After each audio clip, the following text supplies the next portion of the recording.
berbahaya, tetapi menjadi teman itu fatal.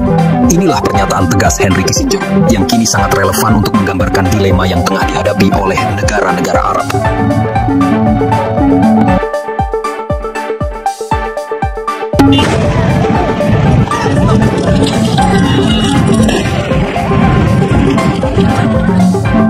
Menjadi musuh.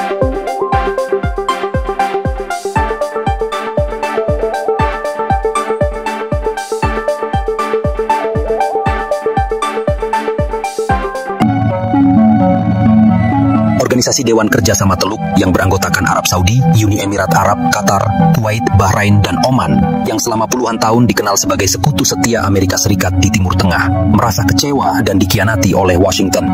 Negara-negara Teluk penghasil minyak itu mulai membuka hubungan lebih dekat dengan Rusia.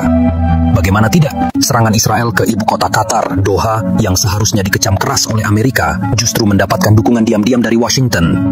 Alih-alih berdiri tegas membela Qatar, Washington malah memberi ruang pembenaran bagi tindakan Israel.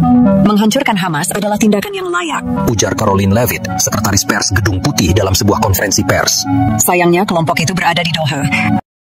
Pembenaran pihak Amerika terhadap pemboman di Doha, Qatar itu merupakan salah satu pelanggaran internasional dan melupakan undang-undang internasional, dan ini tak boleh ditolerir, sehingga sejumlah negara di wilayah-wilayah Arab akan putuskan hubungan dengan Amerika Serikat.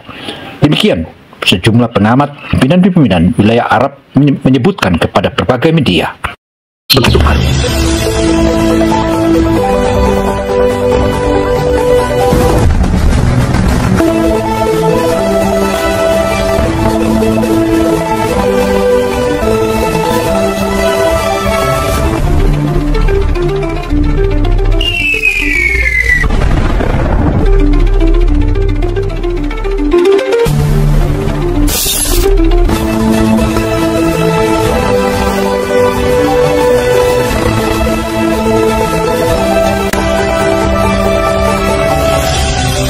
Pangkalan dari simbol perlawanan baru. Hanya sulit diabaikan. Kita tidak asing saja. Kedua negara juga berkoordinasi dengan untuk mengatasi sisi.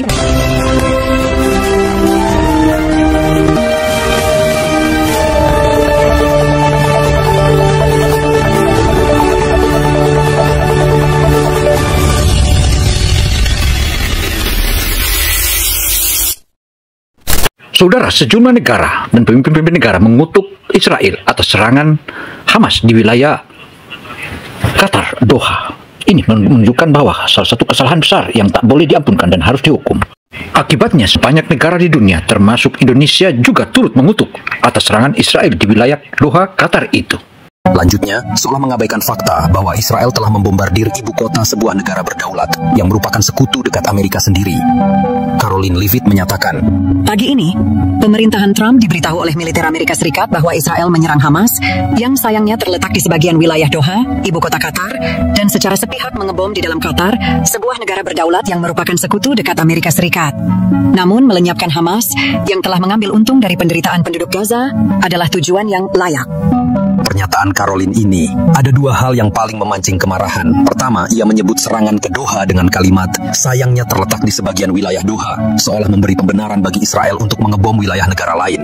Kedua, Washington tetap menganggap serangan itu sah karena tujuannya disebut untuk melenyapkan Hamas. Loh, bukankah Qatar selama ini justru menjadi penengah aktif dalam negosiasi gencatan senjata? Bukankah mereka yang berisiko kehilangan nyawa saat mengirim tim ke Gaza untuk membebaskan sandera? Para ahli mulai bertanya, jika Amerika tidak bisa mengendalikan Israel, lalu buat apa mereka mempertahankan kemitraan keamanan ini? Seperti membeli payung yang bolong di tengah hujan lebat, negara-negara Teluk mulai sadar bahwa jaminan keamanan Amerika hanyalah ilusi. Disinilah Rusia dengan senyum lebar ala Vladimir Putin mengulurkan tangan. Moskow menawarkan dukungan diplomatik sekaligus janji untuk tidak berkhianat seperti Amerika. Sergei Lavrov, diplomat Rusia, menegaskan, pertemuan kami hari ini berlangsung di tengah meningkatnya ketegangan militer politik di Timur Tengah sebagai akibat dari serangan rudal dan bom Israel di ibu kota Qatar, Doha, pada 9 September. Dengan keprihatinan yang mendalam, kami menerima laporan tentang tindakan ini. Pertama dan terutama, kami menganggapnya sebagai pelanggaran terang-terangan terhadap hukum internasional dan piagam PBB. Dalam konteks ini, kunjungan negara-negara Teluk ke Sochi, Rusia adalah sinyal bahwa 6 negara Arab yang kaya minyak di Timur Tengah itu sedang mencari pacar baru di tengah tengah krisis hubungan dengan Amerika Serikat. Salah satu indikasi paling jelas datang dari Emir Qatar yang secara terang-terangan sangat kesal terhadap Presiden Amerika Donald Trump yang diungkapkannya melalui panggilan telepon. Seperti orang yang sudah habis kesabaran, Emir Qatar menumpahkan kemarahan dalam satu kalimat pedas. Kemarahan Qatar atas serangan Israel tak berlangsung sendirian. Hanya beberapa jam setelah ledakan di Doha, pemerintah Iran mengumumkan solidaritas penuh. Presiden Iran dalam pidatonya di Teheran menyebut serangan Israel sebagai kejahatan terhadap umat manusia dan bersumpah untuk berdiri bersama Qatar dalam menghadapi agresi ini. Tentu saja ada beberapa pernyataan yang keluar beberapa saat yang lalu yang menyatakan adanya peringatan dari Amerika. Mengenai adanya peringatan dari Amerika, Amerika mengirimkan pesan 10 menit sebelumnya. Hanya 10 menit. Bayangkan, Anda sedang makan malam, lalu tiba-tiba ada notifikasi, Israel akan mengebom daerah Anda dalam 10 menit. Semoga harimu menyenangkan. Begitulah yang dirasakan Qatar, sebuah negara yang selama ini menjadi sekutu strategis Amerika Serikat, namun justru dibiarkan dalam posisi rentan. Apakah Amerika Serikat masih layak dipercaya sebagai sekutu? Contohnya, pada Juni lalu, Amerika seolah dipaksa Israel untuk menyerang fasilitas nuklir Iran, padahal Qatar ikut terkena imbasnya. Para ahli menyebut ini sebagai kegagalan kelas berat yang membuat negara-negara Teluk mulai mempertanyakan peran Amerika sebagai penjamin keamanan.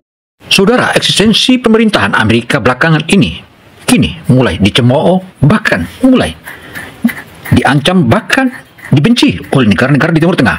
Hal ini terkait sejumlah hancurnya atau kehancuran atau memanasnya suhu global dan suhu politik di wilayah Timur Tengah. Di satu sisi, kejadian yang barusan saja terjadi ini atas pemboman Doha oleh pihak Israel, meskipun berbagai alasan itu tak ada pembenaran dan itu melanggar undang-undang internasional. Karena itu, saudara, oleh sejumlah pihak menyebutkan bahwa Amerika diambang ditinggal oleh sekutu di wilayah Arab.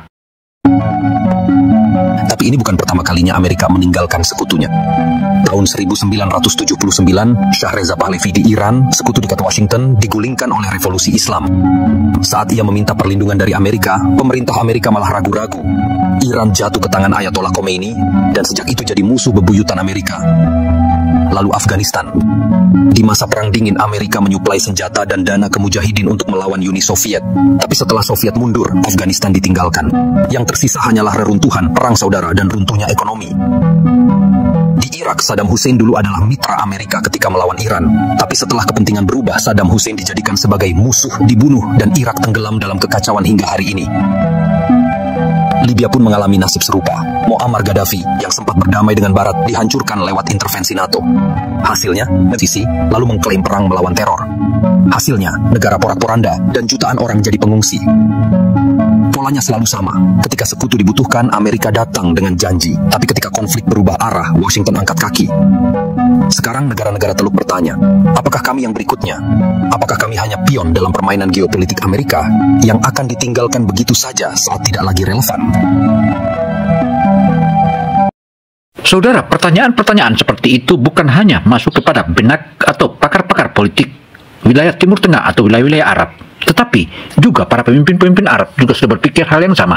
Di satu sisi, beberapa negara menjadi negara-negara pesaing Amerika Serikat dan sekutunya kini makin merapat ke negara-negara Arab, dan ini merupakan salah satu pertanda apakah kekacauan akan makin panas atau makin adem. Inilah yang akan kita ulas dan ayo kita ikuti terus hingga akhir.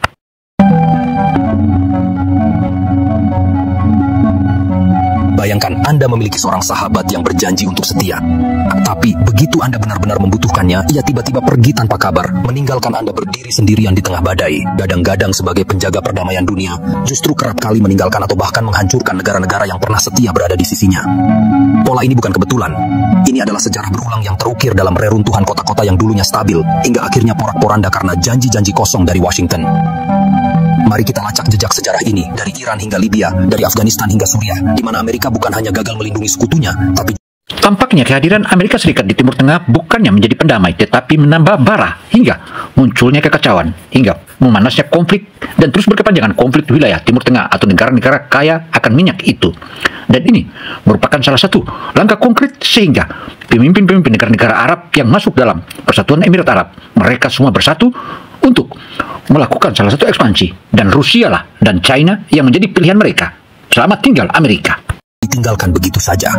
Shah Reza Pahlavi yang naik tahta setelah kudeta tahun 1953 yang didanai CIA untuk menggulingkan Perdana Menteri Muhammad Mossadegh adalah sekutu setia Amerika dalam mengamankan minyak Timur Tengah. 1979, Shah Reza Pahlavi di Iran, sekutu dekat Washington, digulingkan oleh revolusi Islam. Saat ia meminta perlindungan dari Amerika, pemerintah Amerika malah ragu-ragu. Iran jatuh ke tangan Ayatollah Khomeini dan sejak itu jadi musuh bebuyutan Amerika. Lalu Afghanistan. Di masa Perang Dingin, Amerika menyuplai senjata dan dana ke mujahidin untuk melawan Uni Soviet. Tapi setelah Soviet mundur, Afghanistan ditinggalkan. Yang tersisa hanyalah reruntuhan, perang saudara, dan runtuhnya ekonomi. Di Irak, Saddam Hussein dulu adalah mitra Amerika ketika melawan Iran. Tapi setelah kepentingan berubah, Saddam Hussein dijadikan sebagai musuh, dibunuh, dan Irak tenggelam dalam kekacauan hingga hari ini. Polanya selalu sama. Ketika sekutu dibutuhkan, Amerika datang dengan janji. Tapi ketika konflik berubah arah, Washington angkat kaki. Sekarang negara-negara Teluk bertanya, apakah kami yang berikutnya? Apakah kami hanya pion dalam permainan geopolitik Amerika? Saudara, pertanyaan-pertanyaan seperti itu bukan hanya masuk kepada benak atau pakar-pakar politik wilayah Timur Tengah atau wilayah-wilayah Arab, tetapi juga para pemimpin-pemimpin Arab juga sudah berpikir hal yang sama. Di satu sisi, beberapa negara menjadi negara-negara pesaing Amerika Serikat dan sekutunya kini makin merapat ke negara-negara Arab. Kabar meninggalkan Anda berdiri sendirian di tengah badai. Itulah gambaran sederhana dari hubungan Amerika Serikat dengan banyak sekutunya. Bukan rahasia lagi bahwa Amerika, dengan kekuatan militernya yang digadang-gadang sebagai penjaga perdamaian dunia, justru kerap kali meninggalkan atau bahkan menghancurkan negara-negara yang pernah setia berada di sisinya. Pola ini bukan kebetulan. Ini adalah sejarah berulang yang terukir dalam reruntuhan kota-kota yang dulunya stabil, hingga akhirnya porak-poranda karena janji-janji kosong dari Washington. Mari kita lacak jejak sejarah ini, dari Iran hingga Libya, dari Afghanistan hingga Suriah, di mana Amerika bukan hanya gagal melindungi sekutunya, tapi tampaknya kehadiran Amerika Serikat di Timur Tengah bukannya menjadi pendamai, tetapi menambah bara hingga munculnya kekacauan, hingga memanasnya konflik dan terus berkepanjangan konflik di wilayah Timur Tengah atau negara-negara kaya akan minyak itu. Dan ini merupakan salah satu langkah pemimpin-pemimpin negara-negara Arab yang masuk dalam Persatuan Emirat Arab. Mereka semua bersatu untuk melakukan salah satu ekspansi, dan Rusia lah dan China yang menjadi pilihan mereka. Tahun 1953 yang didanai CIA untuk menggulingkan Perdana Menteri Muhammad Mossadegh adalah sekutu setia Amerika dalam mengamankan. Saudara, derita demi derita, duka dan terus duka, dan duka lara yang terjadi di wilayah Timur Tengah itu merupakan salah satu tensi politik atau geopolitik yang begitu memanas, dan tanpa sadar masyarakat negara-negara Arab malah diadu domba, hingga bahkan ada satu negara yang merasa paling klaim dan paling memiliki tanah di wilayah itu, dan inilah sumber masalah sebenarnya. Tetapi ironinya, negara-negara Arab tak pernah menyadari bahwa hanya satu jalan menyatu, pasti mereka akan habisi musuh. Sorotan kamera menangkap senyum lebar para insinyur yang sebelumnya bekerja dalam bayang-bayang kerahasiaan. Setiap kode program yang diketik di layar seakan menjadi saksi bisu bahwa anak bangsa mampu berdiri sejajar dengan insinyur kelas dunia. Mereka sekadar rancangan di atas kertas, bukan lagi sekadar mimpi anak bangsa. Ia telah lahir, nyata, dan siap menunjukkan taringnya sendiri. Begitu bunyi headline yang menghiasi layar kaca. Publik terpana, sebagian tak percaya. Namun rekaman peluncuran yang tersebar di internet menjadi bukti nyata. Dunia pun mulai melirik, bertanya-tanya, bagaimana mungkin sebuah negara yang jarang diperhitungkan dalam industri persenjataan mampu melahirkan rudal secanggih itu? Bagi para penciptanya, Banaspati bukan sekadar senjata. Ia adalah simbol perjuangan panjang. Simbol bahwa keterbatasan. Kini, mereka berdiri di depan dunia, membawa kebanggaan untuk seluruh rakyat. Namun, di balik euforia itu, tersimpan kisah perjuangan yang tak banyak diketahui. Betapa banyak malam panjang yang dihabiskan di laboratorium. Betapa banyak kegagalan yang dialami sebelum akhirnya berhasil. Setiap baut yang kendor, setiap sirkuit yang meledak, setiap prototipe yang jatuh di tengah uji coba, semuanya adalah bagian dari perjalanan panjang yang penuh pengorbanan. Tak sedikit dari mereka yang mengorbankan waktu bersama keluarga, hanya demi memastikan Banaspati bisa lahir ke dunia. Kisah ini kemudian menyebar bukan hanya sebagai berita teknologi, melainkan juga sebagai inspirasi. Anak-anak sekolah mulai mengenal kata Banaspati sebagai bukti bahwa karya anak bangsa bisa mendunia. Para mahasiswa teknik merasa tertantang, bermimpi suatu hari bisa terlibat dalam proyek serupa. Bahkan masyarakat biasa yang tidak paham di tengah-tengah negara Arab. Dan pertanyaan itu sudah cukup lama membahana di antero jagat raya ini, tetapi negara-negara Arab barusan mulai menyadarinya. Demikian paparan opini Gino Televisi Indonesia, saya Gino Samsudin melaporkan. Wassalamualaikum warahmatullahi wabarakatuh. Begitu.